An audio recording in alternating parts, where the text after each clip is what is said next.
Hey everyone, Pokemon here. Today I'm going to be talking about grading cards, my experience going with Tag, and hopefully for newcomers, what grading company could be best for you. Now, there are four major grading companies that I look at here in the US. Those would be PSA, CGC, Beckett, and now Tag.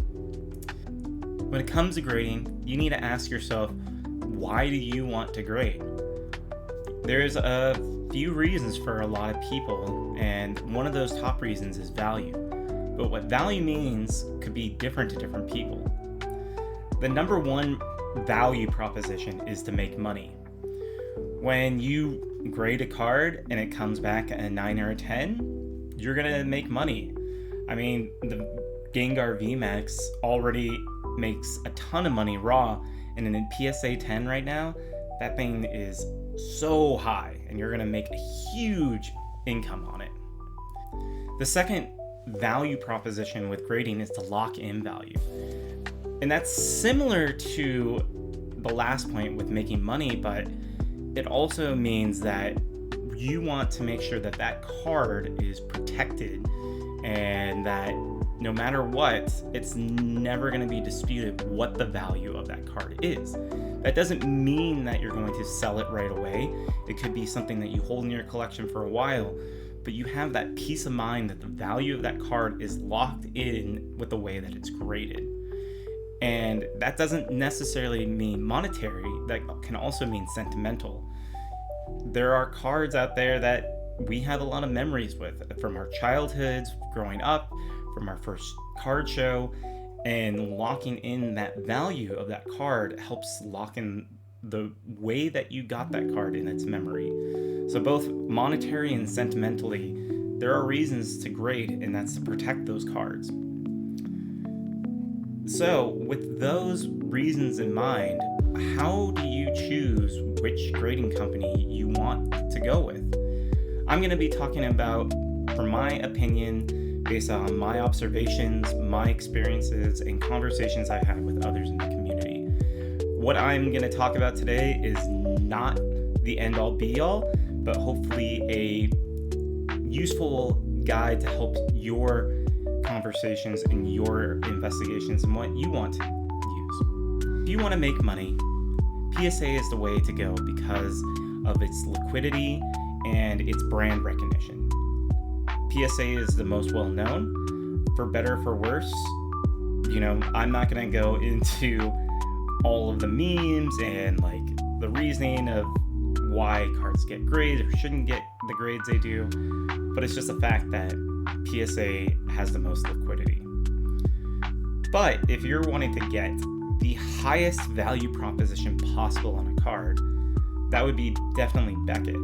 Their black label is known like no other in terms of quality and prestige.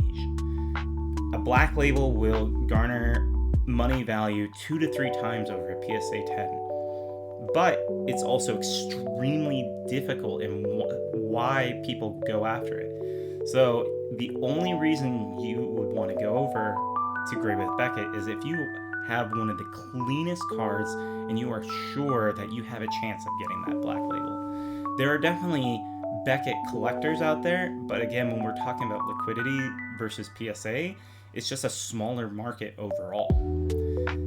CGC is a very interesting one. They're known for comic book grading and have a big space in the Pokemon community, but they are much less liquid and a lot more interesting in terms of conversations. There are CGC lovers out there, and so it's definitely a valid company to go with, but you have to understand the trade-offs.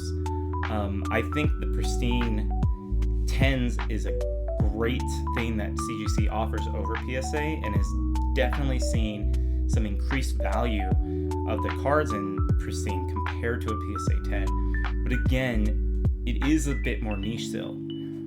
However, one thing that I've seen that CGC has over PSA is definitely error grading. So if you have miscuts, interesting errors, I've seen CGC do a great job of grading those and labeling them as such. And then there's tag, which I'm talking about today in my experience of going through tag. Why am I choosing tag over PSA? For me, this is for my personal collection.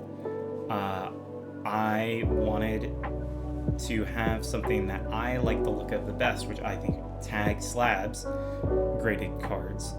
For those who don't know what slabs are, that's the slang term, I guess you could say. And I wanted to go through that experience because also they're quicker and they have a really amazing program. Let's walk through that really quickly. So tag does some really cool things. You can just verify with no grade, which is what I did, and also score. With grading, there's two different cool options. There's $15 a card and $25 a card. Unlike PSA and some other services, you don't have to pay extra based on the perceived value of the card. The normal time frame takes 10 business days, which is so much faster than anything I've seen. And then $25 a card is 2 to 3 business days. I went with the $25 per card for a couple of different reasons. One, the return shipping fee is a lot less for the number of cards you need to submit in. And they do a really cool service where they will actually clean your cards for you before they go through the process of grading them. Also, they provide insurance of $250 per card. I didn't go with Score, but Score is really cool for the hardcore graders that want to really flex their cards above everyone else. Not only does your card get a grade, but also a score within that grade that will rank against other cards that are graded with tag, which is really, really cool. The other really cool thing that tag provides is their submission kit, which is, I wish every grading service provided this because it was the coolest thing ever. It made everything super easy, super secure, and I felt really good about shipping to tag. This is provided free if you send enough cards in. I didn't, but it was still well worth the money. They give you a packing list of your submission to make sure that you account for every card in your submission. They provide all the shields and sleeves. They put a deck box with a lot of padding in it, so it's all secure. It gets put into a box that then gets put into a safe case that you then zip tie with a unique tag to make sure that it is known that it was not tampered with on the way to the facility. And they also provide a pre-packaged label, which is very cool. So that's a little bit about the tag experience. I have my return submission right here. It's all sealed. I haven't opened it yet. So let's go through and see if I got lucky. So this is pretty cool. Everything is pre-packaged and is like a pack that you get to open up to see what happens. So this is a combination between myself and my good friend Jacob. I only sent 5 cards in, and he wanted to protect his 151 alt arts and SARs, and he went with tag similar to me as having a cool way to display your cards for a personal collection. So let's start out and see where we're at. Okay, and because this is see-through, I'm going to kind of do this from the side. All right, so the main reason that I went with tag, I got a stamp box and was super excited and wanted to protect these cards both from a monetary and a sentimental value, and I wanted to have them displayed in an amazing way. So let's see if this stamp box Pikachu straight from the box delivers. Woo! And just like that, we get a Gem Mint 10 on the stamp box Pikachu. This looks amazing. And one of the awesome things about Tag as well is that we can scan this QR code and see all the reasons why we got a Gem Mint 10. Maybe we'll do that in a little bit. All right, so if we're going in order, knowing how the submission worked, this is probably the Cramorant. The one downside to Tag, I would say, if you're into sequential grading, Tag doesn't really do sequential, which I learned the hard way. Not the hard way, it was just very unclear. So that's just something to know, but these are still amazing, and the experience was one of the best. And that's the hard thing about promos, hard to get promos like this, is this is my grades, a 10 and a 9, unfortunately. Still, they look great. I'm really happy. I'm going to guess it's probably centering on the Cramorant that did not get it a 10. But still, mints and a Gem Mint, they look great. I can't wait to display them. So let's keep going.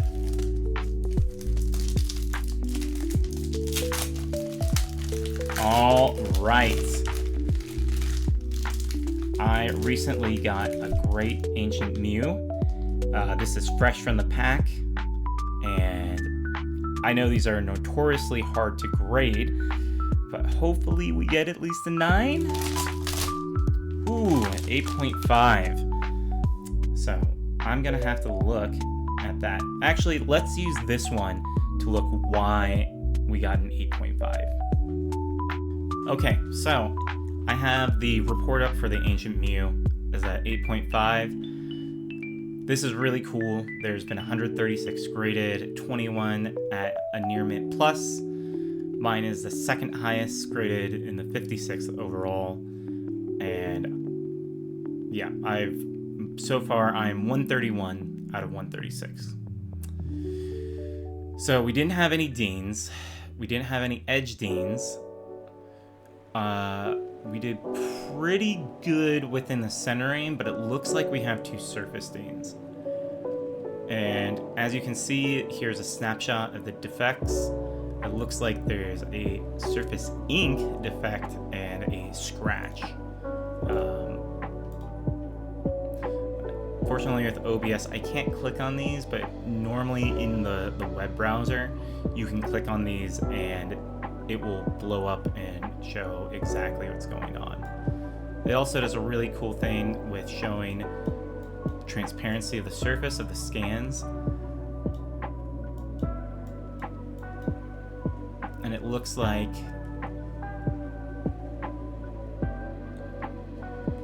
now I can't, and whatever it was, it looks like it's pretty small.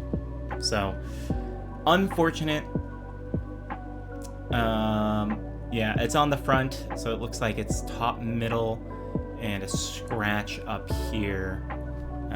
I'll look at this more closely.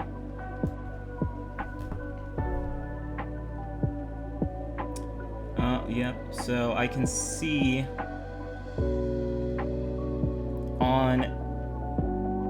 It's interesting because it's the hollow pattern that you can see is smudged on the Mew there, which I didn't notice when I got the card and sent it in, which is very unfortunate. And then the scratch is somewhere up there.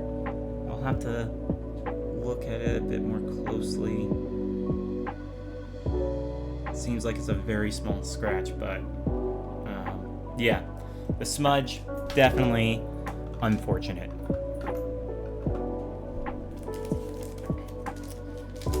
All right, next card. Okay, so any of the 151s is going to be my friend. So let's see what he gets with this Wartortle. Gem Mint 9. Unfortunately, his first card is not a 10. Tag, with how it does its machine learning scanning and everything, probably a bit more strict and more difficult compared to some other grading companies. So he sent in multiple Wartortles, hoping to get one of them to be a 10. Ooh, except this one looks like it's a 7.5. So there definitely must have been something on this one that is pretty rough. But we don't need to go through every single card, so let's just keep going.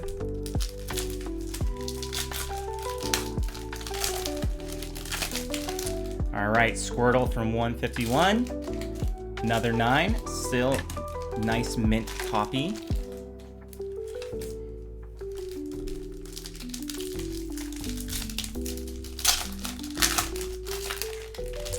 Venusaur from 151. Another mint 9. So unfortunately, my friend's gem mint ratio is not going so well. Although mine's not either, being 1 out of 3 so far. So this has not been the best submission pile, it seems. Alright, Venusaur number 2. Another mint 9.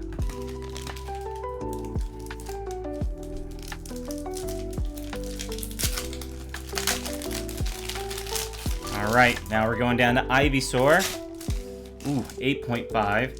So probably has something similar to the Ancient Mew, where it has some small surface defects or corner defects that wasn't easily visible.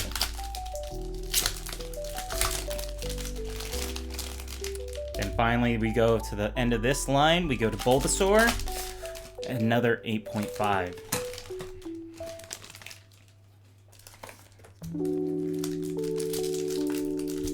Oh, I feel... Alright, so Japanese. I know this will be another one of mine.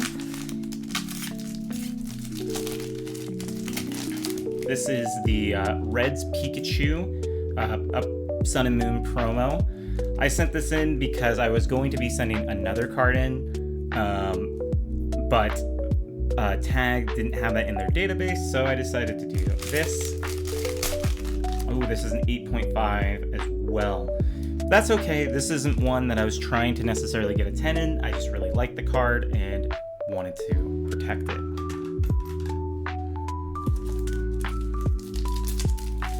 All right. Okay, so this is one of mine. One of the reasons why I love Tag, I have the Phoebus.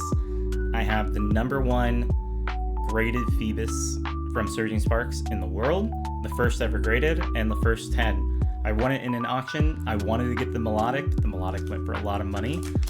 So can I get a 10 to join? Nope. So this is my second submission I've ever sent in for grading, so clearly I have a lot to learn when it comes to pre-grading. There's definitely a little corner up at the top that I missed. Well, I didn't miss it per se, but I didn't think it was big enough to add such a decrease in the score. So those are learning experiences. All right, we're on to a big boy. I know there are 2 Charizard EXs that my friend sent in. Charizard #1s and 8s. That's rough. I can see that it's top heavy, and so centering, yep, definitely top heavy in the back as well. And that probably had a big effect on its score. I'm going to guess then this is Charizard #2. All right, well this is not a 10, but it is a 9. So that's pretty great. I believe in terms of 151 for my friend, we got Charmeleon, Charmander, and we haven't seen the Blastoise yet. All right, so we got a 9 for the Charmeleon.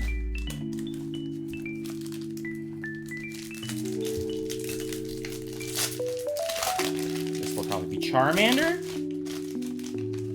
Oof. Oh, that hurts. That really hurts. Yeah, we'll have to see what caused the Charmander to be a 7. And then finally, the Blastoise. Let's see what the Blastoise gets. A 9. So, no 10s for my friend, which sucks, but that's just how it goes sometimes. So there you have it. The tag grading experience, talking about grading in general. I hope this video was interesting and fun and useful to you. If you like what I've been doing, please like and subscribe, and comment down below if you would love to see more content like this. I will definitely be sending in more cards for grading, and hopefully I'll get better gem mint ratio each time as I do it. So thank you so much for watching.